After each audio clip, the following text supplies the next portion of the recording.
Hi பிள்ளைகள். உங்களோட இன்றைக்கு ஆண்டி உங்களுக்கு ஆபிரகாமையும் லூத்தையும் பத்தி ஒரு கதை சொல்ல வந்திருக்கிறேன். நீங்களா ரெடியா இருக்கிறீங்களா கதை கேட்கறதுக்கு?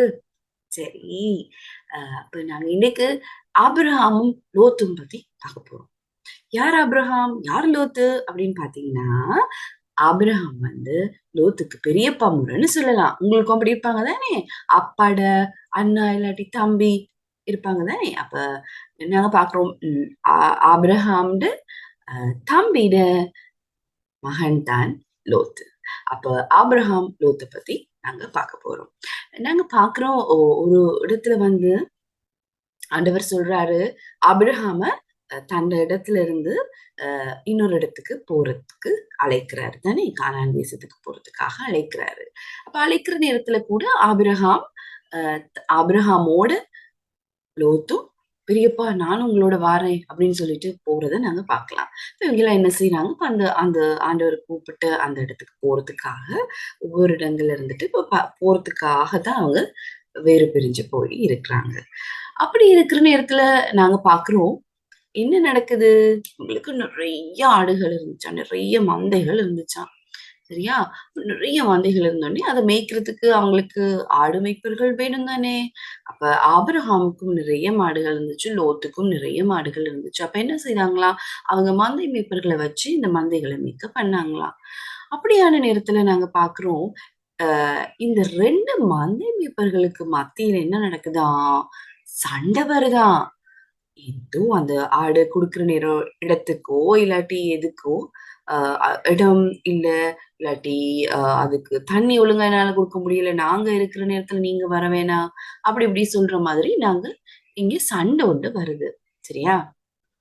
அப்ப என்ன நடக்குது, இது போயிட்டு இப்ப ஆபிரகாமுக்கு சொல்றாங்க. மந்தை மேய்ப்பர்கள் போயிட்டு அவங்களோட மந்தை மேய்ப்பர்கள் ஆபிரகாமுக்கு சொல்றாங்க. சொன்ன நேரத்துல என்ன செய்யறாரு ஆபிரகாம் கிட்ட, எனக்கு பிடிச்சது அதுதான். என்ன செய்தாரு, லோத்த கூப்பிட்டு சொன்னாரா, எனக்கும் உங்களுக்கும் சண்டை வேணாம் தானே, நீங்க நீங்க இடது பக்கம் போனீங்கன்னு சொன்னா நான் வலது பக்கம் போறேன், நீங்க வலது பக்கம் போனீங்கன்னு சொன்னா நான் இடது பக்கம் போறேன், உங்களுக்கு வேண்டிய இடத்துல நீங்க இருங்க அப்படின்னு சொல்லி சொல்றத நாங்க பாக்கலாம். அப்ப லோத் என்ன செய்யறாரா, இடங்கள்லயே நல்ல ஆஹ் நல்ல விருத்தி அடைஞ்ச உதாரணத்துக்கு சொல்றேன்னா, இப்ப எங்கட நாடு அபிவிருத்தி அடைந்து கொண்டு வர்ற நாடு என்ன, லண்டன் மாதிரி நாடுகள் எல்லாம் நல்ல விருத்தி அடைந்த நாடுகள். அப்ப லூத் என்ன செய்யறாரா, நல்ல விருத்தி அடைஞ்ச இந்த சோதோம் குமோராவை தெரிவு செய்யறாராம். அதுல இருக்க ஆக்களை வந்து ஆண்டவருக்கு விருப்பம் இல்லைன்னு சொன்னா இல்ல, பாவம் செஞ்சுக்கிட்டு இருந்தாங்க. சரி, ஆனா பாவம் பெருகின நாடு, ஆனா நல்ல அபிவிருத்தி அடைந்த நாடு. சரியா? நல்ல எல்லாமே வசதிகளோட நல்ல எல்லாமே இருக்கும் அங்க. அப்ப அப்படியான நாட்டுக்கு என்ன செய்யறாரு லோத்து வந்து, லோத்து தெரிவு செய்யறது நாங்க பார்க்கலாம். இதுதான் இன்னைக்கு நாங்க பார்க்கிற கதை. இதுதான் நடந்துச்சு. அப்ப இப்ப நான் உங்ககிட்ட ஒரு சில கேள்விகளை கேட்க போறேன். சரியா? சரி. ஆபிரகாம் இவ்வளவு அழகா இந்த பிரச்சனைய தீர்த்தாரு பாருங்க. ஆபிரகாம் தெரிவு செய்து லோத்து தெரிவு செய்து லோத்து போயிட்டாரு. அப்ப ஒரு சண்டையுமே வரல. அதாவது கொஞ்சம் ஸ்டார்ட் பண்ண நேரமே இந்த ரெண்டு மேய்ப்பர்கள் வந்து சண்டை பிடிக்கிற நேரமே இவ்வளவு அழகா செய்தாரு. இது நீங்க இன்னைக்கு கொஞ்சம் யோசிக்க போறீங்க. சரி, கொஞ்சம் கேள்விகளை நான் கேட்க போறேன். இந்த ரெண்டு பேர்ல உங்களுக்கு யார பிடிச்சிருக்கு? உங்களுக்கு யார பிடிச்சிருக்கு? நீங்க லோத்து பாத்தீங்கன்னு சொன்னா என்ன செய்தார் ஆபிரகாம், அப்படி சொன்னாலும் அவர் கொஞ்சம் செல்ஃபிஷா இருந்த மாதிரி இருக்கு. ஏன்னா ஏன், அவர் முதல்ல தெரிவு செய்யறாரு, அவர் அவருக்கு நல்ல நல்ல ஒரு இடத்த தெரிவு செய்யறாரு. ஏன்னா அப்ப உங்களுக்கு யார பிடிச்சிருக்கு, ஆபிரகாமையா லோத்தையா? சரி, அடுத்த கேள்வி என்னது, எனக்கு நான் ஆபிரகாம தான் பிடிச்சிருக்கு. ஏன்னா பாருங்க, இவ்வளவு அழகா இந்த சண்டைய வந்து இவரும் சண்டை பிடிச்சிருந்திருக்கலாம் தானே, ஆனா சண்டை பிடிக்கல. என்ன செய்தாரு, நாங்க ரெண்டு பேரும் ஒரே உறவினர்கள், என்ன அப்ப நாங்க சண்டை பிடிக்க கூடாது, அதனால நீங்க உங்களுக்கு விருப்பமான நீங்க அவர் எவ்வளவு விட்டு கொடுக்கிறாரு நாங்க பார்க்கணும். விட்டு கொடுக்கிறாருன்னா அப்ப பாருங்க, விட்டு கொடுக்கிறாரு, சுயநலமற்றவரா செயற்படுறாரு, முதலாவது தெரிவு செய்யறதுக்கு அவருக்கு சான்ஸ் கொடுக்கிறாரு. இதுதான் நாங்க இன்னைக்கு நாங்க கற்றுக்கொள்றோம். இந்த கதையிலிருந்து ஒவ்வொரு நாளும் நாங்க படிக்கிற ஒரு பாடத்துல இருந்து ஏதாவது ஒரு விஷயத்த நாங்க என்ன செய்றோம்? நாங்க கற்றுக்கொள்றோம். அப்ப இன்றைய நாள்ல நாங்க கற்றுக்கொள்ற இந்த காரியம் விட்டு கொடுக்கிறது, சுயநலமற்றவங்களா செயற்படுறது.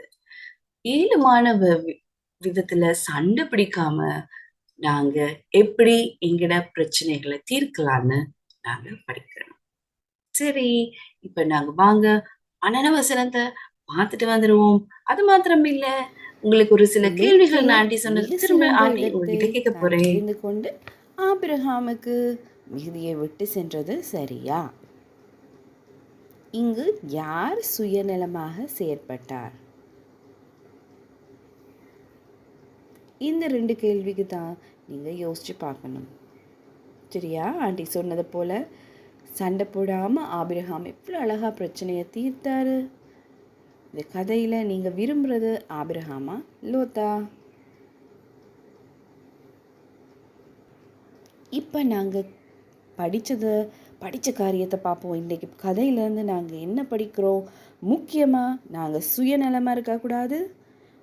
2வது, நாங்கள் மற்றாக்களுக்கு சிறந்ததை கொடுக்க கற்றுக்கொள்ளணும். அதாவது அவங்களுக்கு சரியில்லாதது அந்த மாதிரி இல்லை, பெஸ்ட்டை அவங்களுக்கு கொடுக்க நாங்கள் கற்றுக்கொள்ளணும். 3வது, நாங்கள் சமாதானமான முறையில் எந்த பிரச்சனையாக இருந்தாலும் சமாதான முறையில் தீர்த்து கொள்ளணும். 4வது, பிறருக்கு விட்டு கொடுப்பதை நாங்கள் கற்றுக்கொள்ளணும். அதாவது நாங்கள் அவங்களுக்கு விட்டு கொடுத்து போக தெரிந்து கொள்ளணும். சரியா?